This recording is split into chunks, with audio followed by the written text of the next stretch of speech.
G'day and welcome to the Early Crow episode 53. The Early Crow is brought to you by Makita. Right now, get amazing bonuses with selected Makita XGT 40V and 80V max kits and combos. Limited time only. Visit makita.com.au for details. Makita XGT, more intelligent, more efficient, more power, more Makita. Paps still commiserating and just getting through his work in the off season. We expect to have him back next episode Monday next week, Tuesday, for you guys playing at home. P Rat joins me. Pratty, how are we? Mate, I am really good. Looking forward to telling the listeners where I brought a few winners home on the weekend and then where you also potentially brought a few winners home. So it should be a good episode ahead. Oh, yeah. How are the eardrums? Have they fully recovered yet? Nah, sweet. We'll talk about that later, but it was my second time, so I knew what I was doing. Yeah, fair. Rugby League last night, NRL Grand Final, Channel 9 did their best. NRL, did they do their best? And did St. Peter V'landys do his best? I mean, when you cross to him on the stage, it's quite amazing. You got to be that big and powerful to just dress how you want and just have the pants below the belly button. So shout out to PVL. I love a man that just does you do you for a full time, and that's what he does, and that's what he's done, and that's what he's going to keep on doing. But I think Peter and his mates, like Kid Leroy, please. I'm not tipping Katy Perry, but Katy had Kid covered by a mile. Which that definitely wasn't the narrative going into it. It was how much better the NRL Grand Final entertainment was going to be. And yeah, I mean, we were live for one and watching on TV for the other, but I mean, none of them really stood out. But yeah, I would safely say that Katie was better than the Kid Leroy, even though he's a massive... Apparently he was having drop kicks on the ground the day before and was he wanted to play for... Because he's from... I think he's born in South Australia, from New South Wales. And when growing up, all he wanted to do was play for the Chooks. So, yeah, now he's worth a couple of $1 billion. So it's probably full credit to him. I'm sure he's an amazing artist, but yeah, not my taste. No, I didn't get it either. They couldn't have spent any more on any of the pre-production either, could they? Like, could they have got any more firework things on the ground or flame things? It was going off. Oh, yeah, they had a go. I did miss a chunk of it, though, because I had to go in and out because daylight saving's really tough to get the kids down on time. Yeah. But the game was certainly better than the AFL Grand Final. It was on for 80 minutes. You couldn't stop. You couldn't not watch. It was intense. It was tight. It was an arm wrestle. If ever you missed Ray Rabs Warren calling the football, like it was... You miss him on the big stages. It would have added an extra. You miss him when there's a lot of controversy. And there was so much controversy last night. The Alamotti no touch, that was challenged by... Harry Grant challenged. I thought it was going to be Storm Ball. Me too. The Tubes, who I watched the game with, thought it was going to be Storm Ball. Just play on. Yeah, nothing to see here. Nothing to see here. You're sending me videos of a controversial grounding of the second try or the third try for the Panthers in the corner. And I thought that the Storm try, that was no try, went upstairs, reviewed, and continued to be a no try, was extremely controversial and had a significant impact on the context of this match. If they went upstairs as a try, I think it stays try. Yeah, I agree. And I think because they went up no try, it stayed no try. It had a profound impact on the momentum and the vibe of the game. However, I don't think it dictated the result. I think the Panthers had at least one, maybe two more gears to go to, should they have needed it. But Cleary just kicked them around the park when they were in a position of control, courtesy of Liam Martin's try before half-time, which capped off a really good first half from Liam, and he backed it up in the second half. He was enormous all night long, well and truly deserved the Clive Churchill medal. And, I thought he spoke as well as you could hope post-game. He's very rugby league. It was all very rugby league. And, full credit to Liam Martin. Full credit to the Panthers, who have now won the last 4 NRL premierships, getting knocked off the year prior to the dynasty starting by the Storm. Yeah. I think while stats aren't everything, I think they ran about an extra 400 metres and had about 21 more tackle breaks than the Storm did. They controlled a lot of the ball, Penrith, and whilst it was a ripping game, and I'm sure you were like me and were hoping that the Storm were going to come back and get over the line, like I think even if the try had been allowed, yes, it did take a big zap out of the game, but I think the Panthers probably still would have got there. But it was a great way to cap off a good weekend on a Sunday, sitting back and watching that. But a bit of a void now, no AFL, no NRL. We'll have to keep a close eye on the NFL, but that doesn't fill in Friday night and Sundays, does it? Horse racing will do that for us. Horse racing will. Always has, always will. God bless the ponies. I thought the other job that Liam Martin did really well last night was he kept a really tight leash on Cameron Munster. He was sort of the Storm's go-to man. Tubes, who I watched it with, sort of he referenced, and it's a great point, that they throughout the season the Storm fed a lot more nut to Hughes, but when the big game's on the line, Munster gets so much more ball, and he was unable to sort of take over that game at any stage last night. I thought if you followed the Storm, you'd be really frustrated. You'd be proud of him, but they never sort of got going.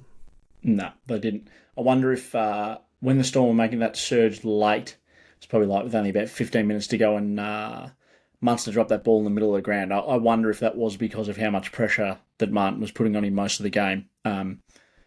Whilst he was a fair way away from him then and he was in clear air, I'm sure he was in two minds, but he needed to quickly look back in front of him to make sure that he wasn't about to get spear tackled into the ground and the pressure put on. So, yeah, he definitely did play a ripping game.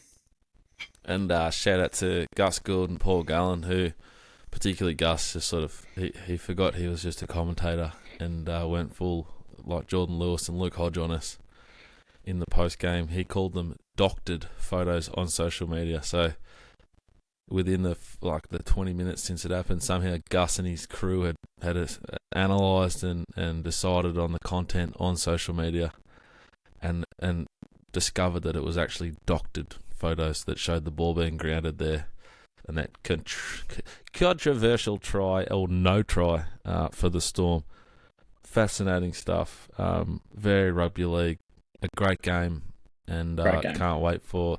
The best thing about the rugby league is there'll be another game in 3 weeks or 2 weeks or something. It'll be Australia versus someone. It doesn't stop. Yeah, I think it's the Pacific Championships are about to start. I think they're about 3 weeks away. So at least there will be something for us to consume there.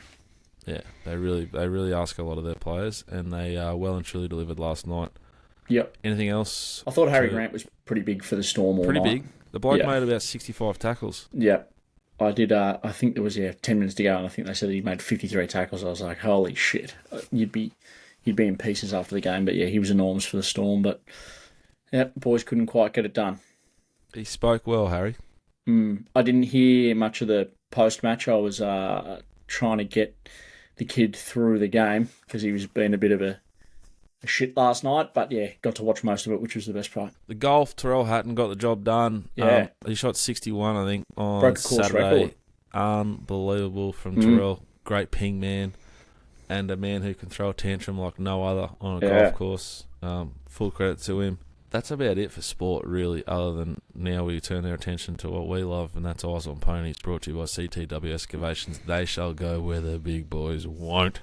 Yep. P-Rat, let's start Friday night, one of the great nights, all-time Mailbag Bloodstock. We went to the Valley with 2 live chances, big chances we thought. Kicked off with Lazy Susan, trained by Gavin, Group 1 Bedge Good.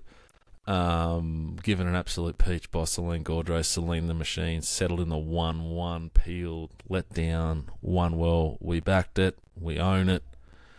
It was an absolute glorious night on course. You decided not to travel the 15 metres to get to the track on Friday it's probably night. Genuinely on a bad day, maybe like 18 minutes down the road, but nah, there was I messaged you on Wednesday night and just asked the father of 3 if he had any tips for bedtime routines, and since I sent that message, Dicko, I think you had a sleepless night, so I put the jinx on you, and fuck me, the jinx has been put on me the last last 3 nights. So, yeah, no, it was a bit chaos here to support. Well, I went the early crow because I was giving you all the stuff I've learnt, courtesy of Ems, over the last 5.5 years. And it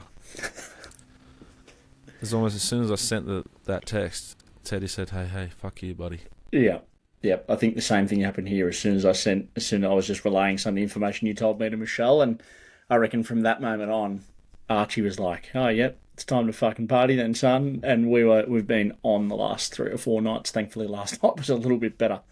But firstly, so what time did you end up actually getting to the Valley? Was it before race 1, or were you there just after race 1? Just after, I think. What was going through your mind when there was rain and the lightning was around? I knew there was going to be lightning potentially because it said storms. I just prayed to God that we got through our races. We were race 3 and race 4. Yep. Real lifestyle changes need to be made because we won race 3. Myself and the owners and Gav go to the winners' room at Moonee Valley, and you get like a you get like a little thing from Moonee Valley. I've got a few of them now, luckily. Must have been so lucky with our horses. But you get a beer, some food, or a glass of champagne, whatever you like, you get. And but because there had been already delay, the next race was really quick. And I thought, oh shit, I got to get back around to the mounting yard for the next lot of owners and our next horse, the Genius. And I ran, and the right knee started a bit of Logan McDonald's about the right knee. Like, no good. I thought I was right, and I don't think it is. There's a lesson to be learnt there. It's the lungs, the lungs just aren't there.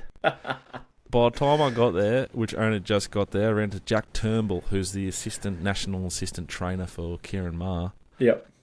And after he stopped laughing at me because of how out of breath I was, we just confirmed that we were going to go forward. Just ran into Jai as he was like walking down the chute there, and he said forward, and I said forward. The great part about that is, for anybody who hasn't been at the Moonee Valley, that's like a fucking 300-metre run too. We're not talking like it's a K&a-half at Flemington or Caulfield. At pace, yeah, fair. And then we walked down, actually did an interview with Lizzie Jelfs, and then they went out, they went behind the barriers. There was a bit of lightning. I think it was over near Healesville.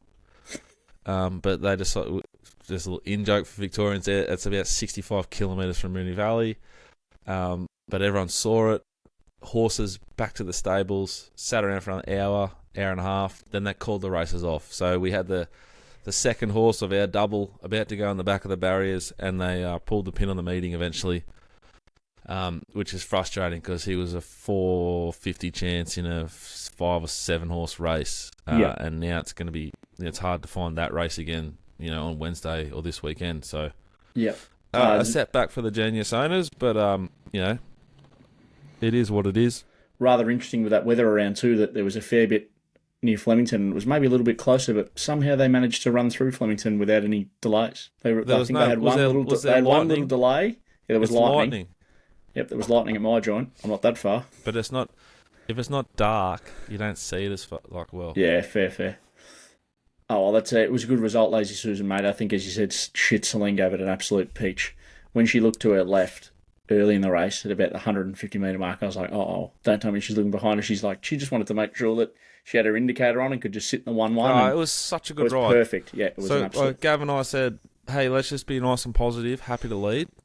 But we think these 2 horses will kick up inside us. If they do, don't panic. If you can get in the 1-1, sweet. If you can't get in, just stay 3 wide and blend and roll. Don't hold her up. Yep. She got into the 1-1. They did kick up. Yep. They went fast for the class of 600. Yep. Beautiful ride, calm under pressure. Job done. She's a underrated jockey, Celine Gaudreau. She'll be around for a very, very long time, I think. And Lazy Susan's just been grouse. Like, we paid $50,000 for her maybe a year ago. She's earned over $170,000 in prize money for us so far. She's won 3 races. She's placed in all but one other. The one she didn't place in, she started $3 into 2.15 at Moe and was beaten by a horse called A Little Deep. That's now a stakes winner. Yeah, She was absolutely luckless, not slaughtered by Bo Mertens. Bo just got in the coffin, then three back the fence, got flushed out the back of the surf. It wasn't Bo's fault. It was a horror watch though. But yeah, she's been a fantastic horse. So much fun, and she will continue to be. Yep. And while we're talking about the Mailbag Bloodstock, mate, it must have been pretty rewarding on Saturday, even though you were watching big cars with big wheels go around at, where was it, Rod Laver Arena? Is that where they were? Amy Park. Probably where they, we blew about the AFL having the grand final at the MCG. The Storm finished on top and had to play Penrith at home. But yeah. But because they did, I was able to attend Monster Jam or whatever it's called, which my son absolutely adores, which made it worthwhile. But if you're out there, I'd pre-pack some strong alcohol because they only sell mid-strengths. Ooh. Food's alright. It's 3 hours. That's not too bad. I thought it might be a bit longer. Though. It's loud. I was blowing up the Lux too. Like this one, there was a chick. She was in the Thor monster truck, and she just did donuts. It was poor. What, no jumps, no nothing? What the benchmark was. Yep. And she got a 6.5. Yeah, right. And I'm going the other dad with Trenner. I'm going, what the... How? Yeah. This is a rort. Like, I hope you can't bet on this because this is not controversy sound. at the monster trucks on Saturday. Then old Knackers behind us, he was a bit of a enthusiast. There were dads there like myself that were just sort of tapping in to tap out as soon as they could. There were dads there that also, I think, they sort of dragged their kids to it. You know what I mean? Yep. The crowd votes. Right. The crowd was doing the voting, so just because she was a chick, he was given a 10s. Yeah, right. Interesting. Yeah, not sweet. But yeah, then out to Matoa, mate, and you've now got Cruz Missile into a big race at Flemington. Cruz Missile won a race at Murtoa, the last, on Saturday, worth more money than race 1 was at Flemington. Unbelievable. And great placement by himself and Gavin Bedgood. He punched up. He was on the quick back up off his Benella run where he covered the 1,600 metres as fast as Pride of Jenny. He looked like a good thing, and he was. He won well, which was tough because, like, he could have taken... I took industrial earmuffs to the monster trucks because it's fucking loud. They just kept them on, you know? So I don't have to listen to, like, the 25 million questions you get. And kept them on the whole way home on the train. And I had the alarm... had the alarm set for when Cruisy Boy was going to load in the barriers, and it went off, and I had to watch Right to Party win at Flemington, which I was nowhere near. But luckily I didn't bet into the race. And I had to wait another 15, 20 minutes. But then it came through, so Racing.com, they said Matoa's not that important. It was to me. And big Cruisy Boy got the job done. It was bloody fantastic way to finish off a great day with my son. We were walking home from the track going ballistic. Walking home from the train station going ballistic. So he was off his head. Like, he'd had salted caramels. Like, he was the most sugar the kids ever had, you know what I mean? I got home and she was like, what have you done to him? I said, it was just the monster trucks, just a bit of petrol, you know? Oh, a bit of peanut M&Ms on the way home. Just robbing him the whole way. Yeah. Which that's actually a little bit of a controversy. You're a peanut guy. I reckon Crispy has got peanut covered. Crispies a lot harder to get though when you're out travelling. Yeah, okay.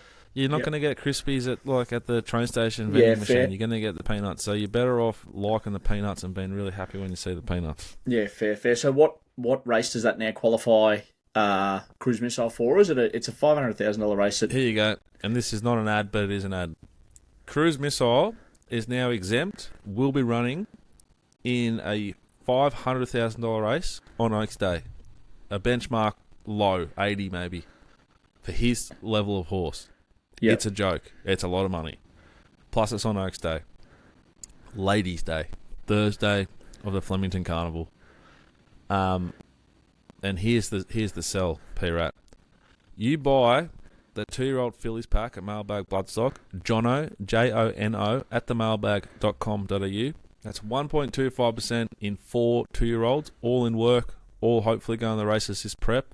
Or you can take 5% in one of them, and I will gift you a share in Cruz Missile. you will have a runner in a $500,000 race on Oaks Day, and you'll be able to go to the races on Oaks Day with me and rip and tear. He'll also race before that race.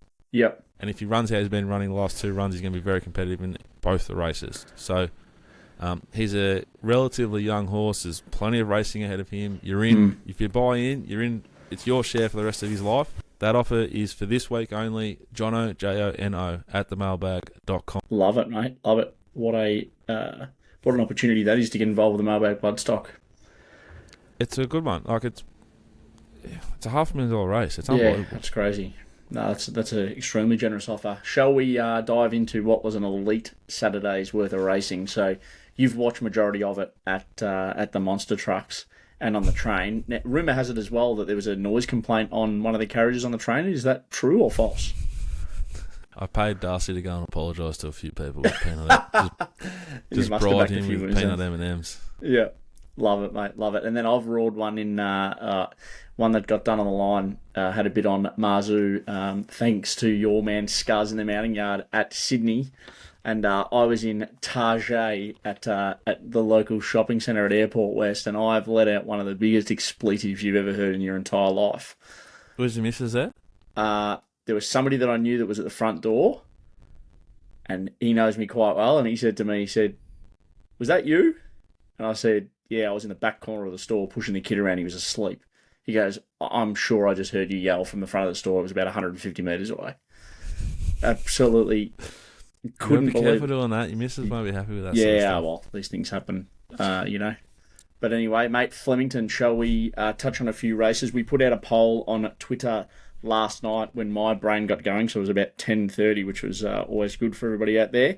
We're going to deep dive one race on the podcast and go through all the runners. With 48% of the votes, the Turnbull was the overwhelming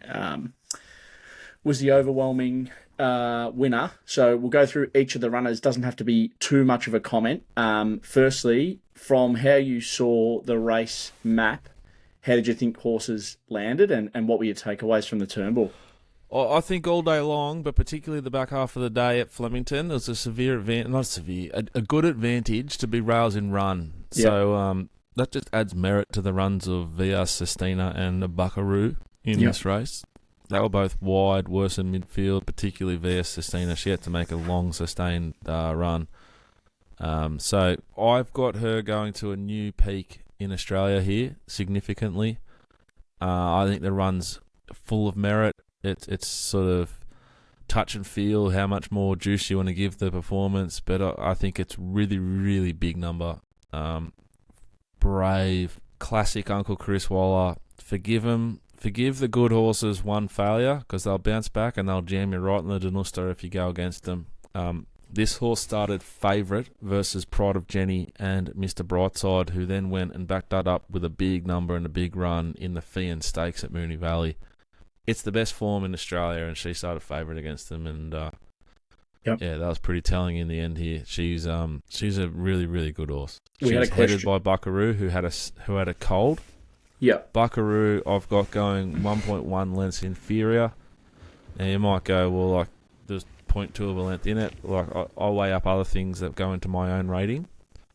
And I thought there was a lot more merit to the run of Via Sestina, but I think they're both going enormous. I suppose she did carry Joe Marira, so he did Buckaroo, so maybe we could give it another half. I don't know, but I suppose not Delishi Boulevard. We give that 2.5. Joe, well done.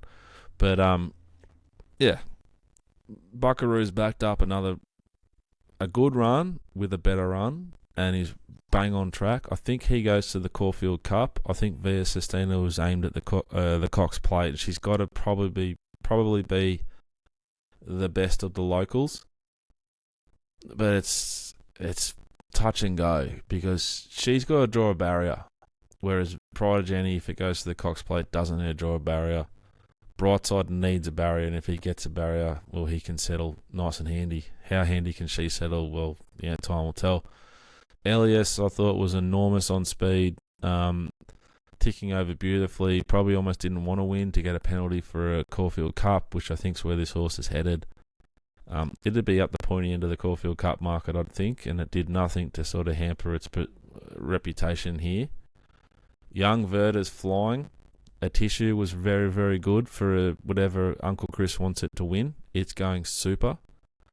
Francesco Gawade. I was beaten 4 lengths here. Was good, though. This horse had a huge rap on it a year or two ago, if you remember, Pratty. When it won that race at the Valley. Yeah. It's getting back near that number now. So yeah, right. How high they set its target will dictate, if we want to play or not as a punting group. Yep. Like our mailbag team.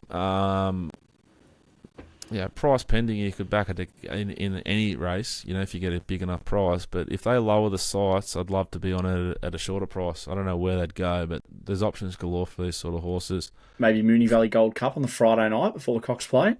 Very tempting if it goes there. Place to carousel, we cannot follow it moving forward unless we get an enormous price and potentially a tick over jump out between.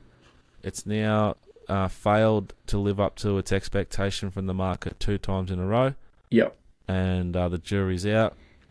Circle of Fire's going awful, but it was better here than it was to start prior. Warmonger shat the bed. He might be a wet tracker, but I think he's probably a 4 and 5 year old, like back end 4 year old and a 5 year old. These horses that come off these derby preps can be pretty hard to catch, and they can fail to live up to the reputation the next season. Hoiteur was okay. Anything past Hoiteur we sack. Yep. It was okay. I'm going to sack Sharp and Smart, but if you wanted to forgive it, you could. It was 3 wide the trip. So that's a real quick look through every runner that was relevant in this race except for one, Pratty, which can be a futures bet. This horse is going enormous, is sneaking under the radar, is aimed at a Caulfield Cup, will get no weight in a Caulfield Cup. It's trained by probably the best trainer in Australia, who wins these races and these sorts of races all the time. The trainer's Kieran Maher, the horse is Duke de Sessa, and it is $51 to win the Caulfield Cup at the moment. And I think it's flying. It's real fit. It's going to have no weight. It will take the 51s, and we pray to God it draws like barrier 7-1 in the Caulfield Cup, jumps, pings, puts itself on the bunny, and I think it'll give a big, big sight. Yep, love it, mate. And then we just had the one question as well from Mitch. We think we know where it's going to the Cox Plate, but if you owned Via Sistina, would you be taking it to the Valley and running the Cox Plate, or would you be going to the Caulfield Cup if you had the luxury of owning this horse? I'd go to the Cox Plate because I think the Cox Plate's a great race. Yep. And it's a great platform race. So often horses that come out of the Cox Plate are really relevant up the last day of Flemington Carnival, whereas you come out of a Caulfield Cup, where's she going to go? She's got a significantly fat rating. So it might be 119 top of my head, like an actual Racing Australia rating. Yep. So she goes to a Cox Plate, she's just there at weight for age. She goes to a Caulfield Cup, she'd be carrying a shitload of weight. Yep. So you'd never go there. You want like weight for age for this sort of horse, and that's Cox Plate into like if she failed in the Cox Plate, you bring her back to the Champions Mile. If she won the Cox Plate or ran well, you go to the Champions 2,000 metre, whatever it's called. Is it Champion Stakes, I think it's called? Champion Stakes. Yep. You'd be running in those sort of races. You're just looking at weight for age races, 16 to, maybe 24, but I think sort of 2,000 is probably her ideal trip. She sort of showed that again there on Saturday. Yep. Be interesting. Do you think she runs in between now and the Cox Plate? The other thing is, I don't have it on top. I don't have it in front of me, but I doubt she's a 2,400 metre horse, and she mightn't have even raced that far. I don't even know. But to my eye, she's a 2,000 metre horse. So I'd just be going Cox Plate, Champion Stakes, whatever it's called, the 2,000 metre race on the final day of the Flemington Carnival. It's good money. Yep. And it finishes her off her preparation really nicely. She'll come back and she'll be aimed at all the good races in the Sydney Carnival in the autumn. She was $7.80 in a Group 1, the Prix de Paris, in 2021. Ran a 10th of 11 by 8.5 lengths. So, yeah, It's only had the one run. Everything else has been basically, or it's had two, sorry. It also then ran in a 3-year-old Class 2, $3.75 at Speed in the 6th of the 11th. So about what, 3 months later. So it has had a couple of runs, hasn't been back since. The furthest it's been is 2100. So yeah, it'll be interesting. Like top of my head, she probably won. She might have won over 400 metres first up this prep, and it was probably a Group 1. She won the Wink Stakes, that's correct. Yeah, it's not much of a Group 1, yeah, but it's still like a really good race. And it's Fangirl Samana was pretty hard in the market. I think 1400 metre kickoff means 2400 metres is probably out of its realm. All right, mate. Well, I think that's a pretty good recap of the Turnbull. From now on, we'll put up a poll on a Sunday on our Twitter. And we'll ask which race you want us to deep dive each and every runner, and then any questions across either the Sydney or the Vic cards. Or to be honest, if you want to try and quiz Dicko on Doomben or something like that, I'm sure he can whip it up and have a quick look for you. So yeah, get around us on Twitter and ask any questions. Let's have a look at the rest of the Flemington card, mate. I'm very keen to hear what you've got to say about the Danehill. Is there a chance his first settler, if he gets back on top of the ground, that there's a chance that it could be competitive in the Coolmore down the straight? Yeah. Now, if Growing Empire goes to the Everest, yep, and something goes amiss, it's got to be favourite to win the Coolmore. But it's not in the same league as Growing Empire. Yep. Having said that, what it did on Saturday was extraordinary. That race was grandstand side suited. It was worse in midfield, inside lanes. Looked like it was off the bit at the 600 or 700. Yep. It fought, it found, and it fought when it saw other horses. It's a proper Charlie Sheen line chaser. It wants to win. It's a very nice horse, but it had the complete PR and cold sit on Growing Empire last start and was nowhere near as good as it. Growing Empire then went and improved significantly into the Manicato. Yep. He's a proper colt, and this guy's very, very good.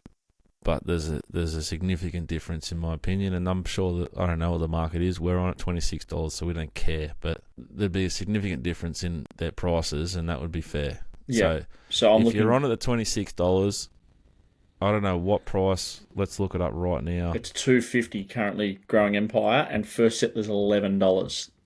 Yeah, like I don't know if you're that way inclined.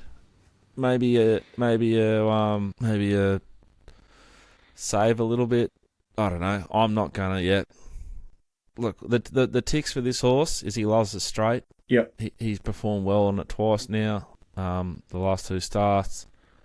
But, Growing Empire needs to not be there for him to beat it, I think. And then there's the Sydney Colts that haven't come down this way yet. So, at this stage, though, Growing Empire all the way in the Coolmore. But I did think that First Settler was really brave, and I love him because we backed him and we needed it and we got it. And he helped us have another winning day on Saturday. Without him, we lost, so God bless it.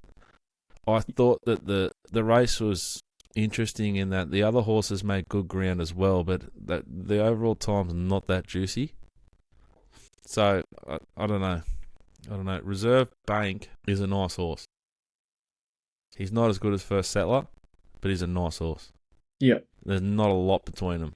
But he was entitled to run past First Settler. He had the perfect run there on Saturday and he couldn't do it. So, and listening to a bit of stuff on .com, Mick Price thought that Reserve Bank was going better than First Settler. So, okay, I wouldn't worry about him being wound up or wound down or anything like that. I'd say First Settler's got the edge on him. Yep. That's very interesting. Onto the Gilgai race 9. We didn't bet on this in your stuff for the mailbag, but it's a reasonably large last 600 that Right to Party's peeled off down the straight. Fastest last 400 metres of the day. Straight track horse wins another straight track race. Full credit to him. I missed it. I couldn't find it, but luckily I wasn't comfortable and didn't bet into the race. I think out of the race, Stretton Angel's a horse to follow.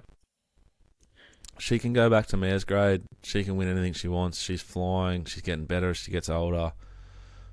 She was enormous, and I think she's a horse that we can make money out of. That's Stretton Angel. She's a genuine, proper black booker. Yep.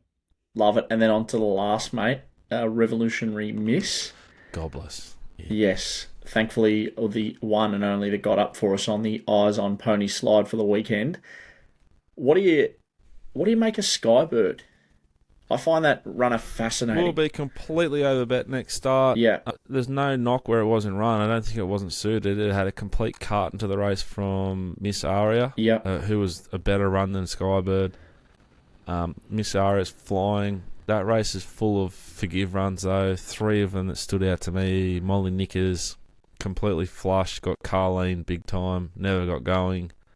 It was cast in run. It was held up almost the whole way home. Yep. And Fortunate Kiss was wide no cover the whole way. Very bunch finish though, Pratty, so we want to be really careful falling into these horses next start at the pointy end of the market. Yep. We're just trying to find sort of cast or Molly Knickers at big prices next start. Yep, love it. And then have you got any others to follow out of Flemington from the weekend? I thought So Glamorous out of the first. That race rated really well. I don't know if it'll stand up, but it should. And this horse shouldn't be too short or well found next start, but it'll be third up. I'd love to see it up in trip and maybe around a bend. And then there's a horse called All Kinds of Folk, who is still a maiden, went enormous. She was huge versus the race shape, and I think she wins a maiden comfortably. And if she continues to race in that same grade, she'll be of huge price, and we can have her on our team for sure. Yep. Love it, mate. Well, I reckon that wraps up Flemington. Then on to, let's have a look at Randwick, mate. Let's go through races 6, 7, 8 and 9, so the 3 Group 1s and the flight stakes, a key lead up to the Everest. Starting in the flight, mate, Lady Shenandoah, the real question for those who followed in for the futures bets is, can this horse stay up long enough to get to the 1,000 guineas for us? Because we are on at a nice price. What are your thoughts of the race? I don't think she's that good, to be honest. Okay. But they've gone slow for the class to the 600. Yep. And it's a good day's racing, for sure. She's the 31st fastest last 6, the 32nd fastest last 4, and the 34th fastest last 200. Yep. Off a slow tempo to the 600.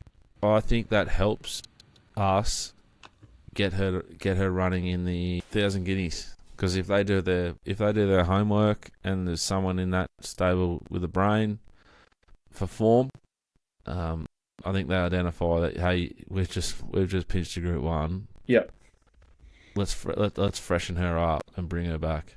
Yep. For the 1,000 guineas, because she's going to get her head kicked in better races. Yep.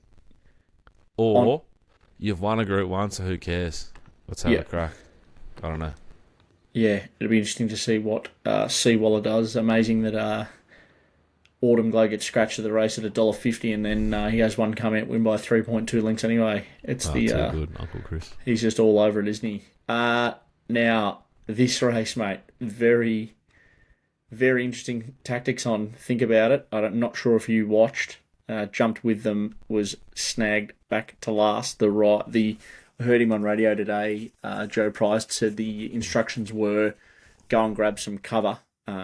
It looked like, and a lot of people were saying, a lot of experts out there were saying that if he had it kicked up, there's a chance that J-Mac would have just kicked up on Giga Kick anyway. But what do you take out of the Premier Stakes bar the fact that they walked to the 600? If a trainer tells a jockey to get cover, the trainer's at fault, not the jockey. Yeah, for sure. This is a low race. These are not superstars. Giga Kick is not what it was.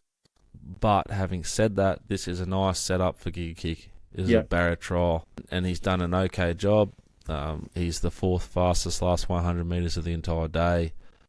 But, if you're the best sprinter in Australia, off a very slow tempo, do you want to be going a bit faster than that? I don't know. Bella Nipotina, the 2nd fastest last 100 metres of the entire day. So, she's absolutely airborne. Kieran has the keys to this mare, this tough prize money earning freak of a mare, Bella Nipotina. She's going better than Giga Kick, but Giga Kick has a ceiling that he could still maybe get to that says he's got more to come. Yep. But you're just guessing because they come off a barotrol hit. The tempo they have gone, Giga Kick has gone 16 lengths slower than the class average to the 600 than what was expected for this race. This race was a Group 2. He goes to Everest. He's 20 lengths slower than what they expect to go to the 600. Yeah. So it's just a different universe that they'll be in an Everest to what they were here. Think about it. Tactically a net from the stable, and they paid the price, and he didn't come home as good as Giga Kick or Bella Nipotina. If I had to bet on the race, and you don't have to, but if you did, 1-800-858-858, gamble. What do we say? Gamble responsibly. Gamble responsibly, or visit the website. That's the one. Yeah.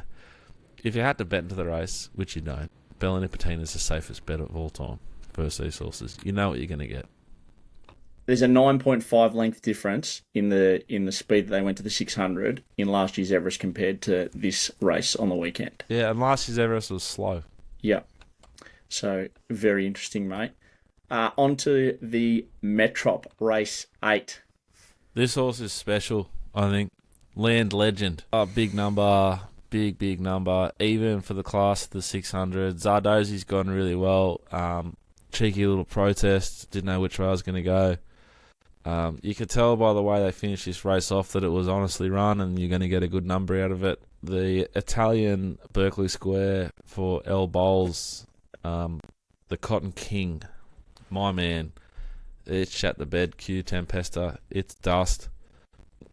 Immediacy coming off the good, decent race at Caulfield. Yep, the dust. NRC Foundation Cup. Tricky race to understand which horses are worth following, which horses aren't. Yep. Etna Rosso, the horse that we liked on the captain's run, has gone pretty well, but nothing's really competitive versus Land Legend and Zardozi. I thought Land Legend was really, really good, and is a real player if they take it to Caulfield for the Caulfield Cup. Good to know, mate. Then rounding out Randwick, having a look at the Epsom on the captain's run. Gave a reasonable push for CO Wolf or Cheo Wolf or however you would like. Cheo Wolf, yep. So where's Rixie when you need him? Congrats to Rixie, yep, for having a winner in the Epsom. What did you make of this race, mate? None of these horses are as good as Cheo Wolf, and never will be. Having said that, this is Cheo Wolf's time to strike. He carried 54 kilos there on Saturday in the Epsom. If they were going to have a crack at a Caulfield Cup, it's got to be this year. They'll get like a significant weight, like they'll get a benefit at the weights versus what they will the year after and the year after that. Options endless for this horse where they go, and it's this preparation to sort of really cash in, because potentially when the weight scale changes, they might sort of catch up to him pretty quick. So really happy for Rixie. He's got this huge number over 2,000 metres, which he ran the start prior at Randwick. But he looks to be getting better as he gets older. And his pedigree says he's getting me over a trip, but his sectionals sort of say 2,000 to 600 metres is my go. And where they go with him next start will be fascinating, because the options are endless, and you know we can see it's not an easy decision. Yep. But he's the horse to take out of this race. He is flying. He's in really, really good form, and I don't think he had any favours in the run. Like he was what lane was he in? He was in the closest he got to the fence was lane 3 at the 600. Yep. He was never in. Tom Gitten's gone good. Kovalika hit the line well.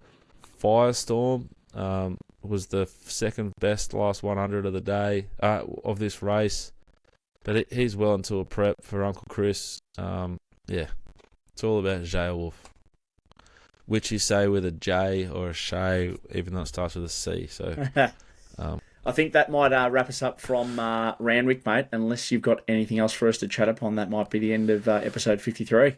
No, that's it. I've got to go and fix the chicken's coop. Got to strengthen up one of the foundations, and I'm going to use a Makita. I've got a 80 volt, and I can't wait to get into it. And you should too. If you're doing anything around the house, you're on the tools, you're on the job site, you want a radio, make sure it's a Makita. Makita.com.au. Makita XGT, more intelligent, more efficient, more power. More Makita. Have a phenomenal week. Whatever you're doing, be nice to each other. Gamble responsibly. 1-800-858-858 or visit the website. And don't forget, on Wednesday at Sale in race 7 to back Marshall Music. Have a phenomenal week. Marshall Music, Duke Decessor. 2.2 times 51. 2.2 times 51. Marshall Music, Duke Decessor. Bye for now.